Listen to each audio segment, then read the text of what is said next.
tryna make y'all comfortable. For the record, you ain't tryna grow, then it's done for you. For the record, lab on me going all the way. For the record, ain't tryna link, no time to waste. Hey guys, welcome back. So today I'm bringing to you an in-depth shoulder workout. I'm really excited about this one because, well, first off, my shoulders are destroyed. Oh my god. Honestly, I couldn't have asked for a better first intense shoulder workout back. This was killer. You guys need to try this and let me know what you think. Okay, so first off, what you're watching now is a little bit of a warm-up. So I do a full shoulder warm-up. Let me know if you guys would like to see that in a future video. But before I get into my lateral raises, I like to do a couple of high rep sets with extremely light weight. That just gets my shoulders warmed up. It gets me used to the movement pattern, and that way I can start my first sets off warm with a decent weight. Here I'm getting into my regular sets, so I'm doing 3 sets of 10 reps with a sort of drop set. So instead of dropping the weight down, I actually bend my elbows more. I'll get to that in a minute. If you just pay special attention to my form, I'll give you guys some tips on how to best perform lateral raises. So what I'm doing is leaning my torso slightly forward. I'm also having a slight bend at the elbow, and as I raise my arms, my upper arm is in line with my torso, so my elbow is tracking neither forward or backward here. Because my elbows are slightly bent, that means that my hands are in front of my body. I'm also holding the dumbbells as if I'm pouring a drink. This form will allow you to best recruit your lateral deltoid fibers. So those are the delt fibers that are near the middle of the delt, and that's going to give you the round capped delt look. Another good tip is to always take your sets to the point where you're really close to failure. All your reps don't need to look perfect. I know that's what's on Instagram, but if you're actually trying to build your shoulders, or anything for that matter, you gotta push yourself to the very last rep. So what I'm doing here, as I mentioned for the drop set, instead of dropping down the weight, I'm actually just bending at my elbows more. So I'm hitting more of a 90-degree angle here. And what this does is actually decrease the torque on the shoulder, which is really just a technical term that means that the weight will then feel less heavy. So rather than your form breaking down as you get near the end of the set, just bend your elbows a little bit more. It will feel a little bit easier, and it will allow you to pump out those last 3 to 5 reps. Been a little too nice for y'all. Now I gotta up price on y'all. Snake eyes on dice for y'all. Shoulders on ice for y'all. A6 all the hate. I woke in a bar today. Got lost in the ball and A's. I'm flipping the bars. I'm flipping the on record, off record. I still count wins when they got it. On record, off record. I let them take advantage. I was wildin'. On record, off record deals. Moving on to the second exercise. So I'm not gonna lie, guys, I really struggled with this one. I'm really lacking strength in my shoulder retracting muscles, and my rear delts just seem to be extremely weak, but that's all right. That's why we're training them. So what I'm doing here is a form of a rear delt raise. I'm just propping myself up on this bench because with the rear delts, you want to minimize swinging, unlike with a lateral raise, because rear delts are a very, very weak shoulder horizontal extensor muscle, and you have a lot of other bigger muscles in your back that can take over, cause momentum that can just sabotage the rear delts. So you really want to go very light and prop yourself up against a bench, and ideally, I'm struggling with it here because I mentioned in my previous video I have a rounded upper back, but you want to try to get your back as straight as possible and take a deep breath and puff your chest out, pull your shoulder blades back and down,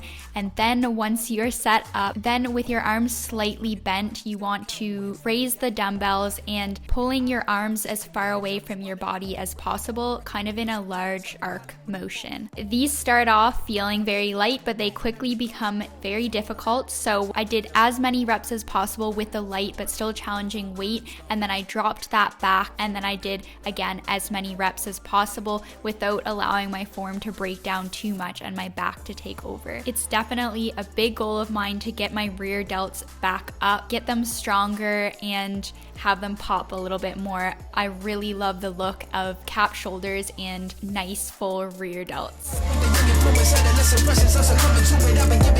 The third exercise we're going to do is the Bradford Press. So I don't think that you should do this exercise if you are either really, really new to lifting or if you have any sort of existing shoulder injury. Anytime you're bringing a bar behind your head, it is compromising on the shoulder. So you need to be really, really warmed up, and you need to already have some strength in your back and shoulders. So I would say this is more of an intermediate exercise. If you are a beginner, you you can easily just substitute this for a dumbbell shoulder press. However, if you do have healthy shoulders like I do, thankfully, and you do have some upper body strength and you're confident to perform this exercise, it is so good. I love adding this to my shoulder day. Honestly, I get the best delt pump from this. The key to performing this one correctly is to use a light weight. Again, it's going to feel easy at first, but it's going to get really difficult really fast. You're going to want to take a wide grip such that your elbow bend will be at 90 degrees when the bar is just above your head. The wide grip means that you can't press the bar up very high, but that's all right. This is more a time under tension exercise. Another tip is to grip the bar very tightly and also pull the bar apart. This is a common tip for bench press, but I really like doing this for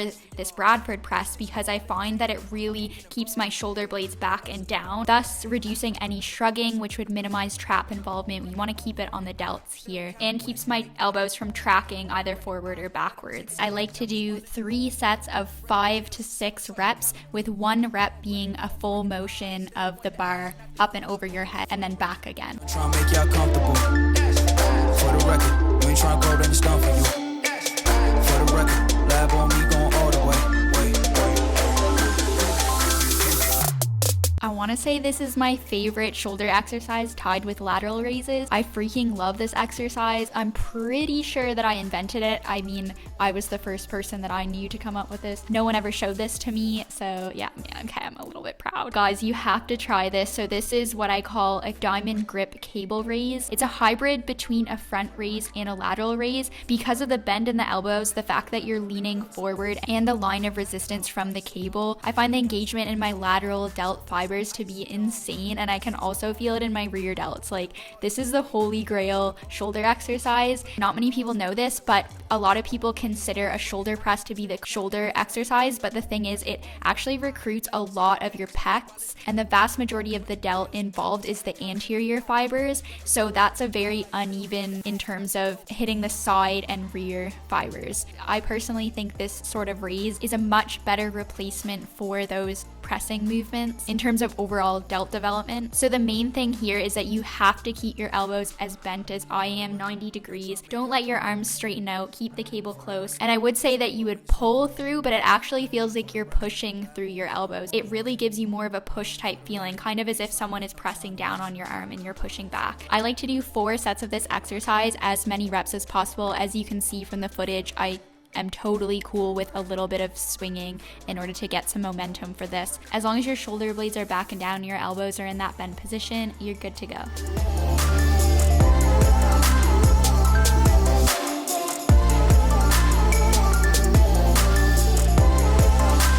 The final exercise of this workout is this kneeling cable rope Faceful, or you can just call it a Faceful. So if performed correctly, this exercise should really hit your rear and your lateral delt fibers. Again, this is another wonderful exercise. The aim here is when you're pulling the rope towards your face, you're pulling it one towards your forehead. So you're keeping your fists nice and high.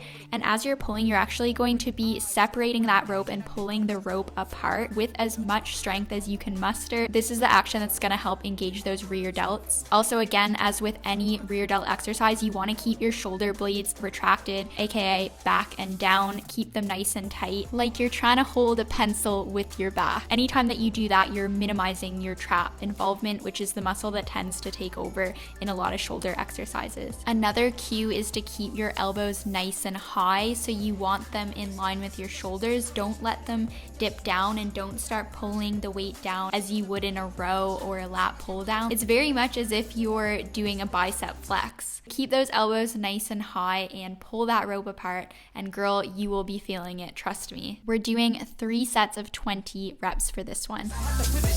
Alright guys, that's it for this workout. I really hope you enjoyed it. If you did, then don't forget to hit the like button, don't forget to subscribe, and click the bell notification, and I'll see you guys in my next video. Thanks for watching. Bye. For the record, I'm done trying to make y'all comfortable. For the record, you ain't trying to grow, then it's done for you. For the record, lab on me going all the way. For the record, ain't trying to link, no time to waste. For the record.